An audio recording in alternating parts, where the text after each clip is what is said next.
but based on the literature, 6 times more microplastics in the people that died with dementia than the other people. So like everyone apparently has microplastics in the brain according to these cadaver studies, but the highest levels are the demented people. And you cannot afford to get dementia. I've seen people go through it. It's expensive. When you're in these assisted living facilities, you're talking $5,000 to $10,000 a month. Like it can bankrupt you. So you got to take this stuff seriously now in your teens, 20s, 30s, 40s, 50s, 60s, 70s, so that when you're in your 80s, you don't have dementia and you're not paying $10K a month to live in assisted living.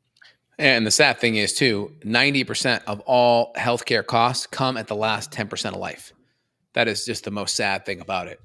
I believe And it. you're never going to see cures for these things, like from a pharmaceutical cure. The reason why you cannot cure something when there's multiple causes, it's very difficult to cure something, because to cure it, there has to be this issue, this one cause. And if we stop this cause, so like scurvy, right?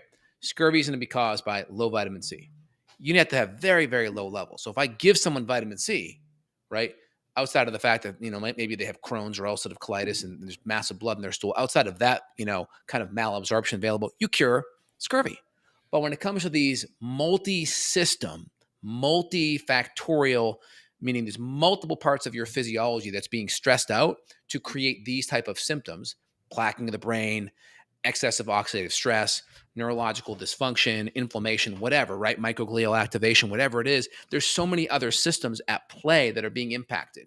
So you can't just, move one piece and say, oh, we control that. That way this is good. There's a lot of, it's like a spider web where there's so many pieces or web coming into the middle. The middle is the disease, and there's so many inputs to that disease. A drug's good if there's one input, but when there's multiple, it's going to be hard. So Evan talked about, we talked about BPA as one thing. Well, that's just one part of plastics. What about phthalates? What about BPS?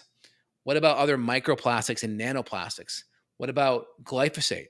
What about mold toxins? I mean, you can just see this list kind of gets pretty daunting when you start going through it.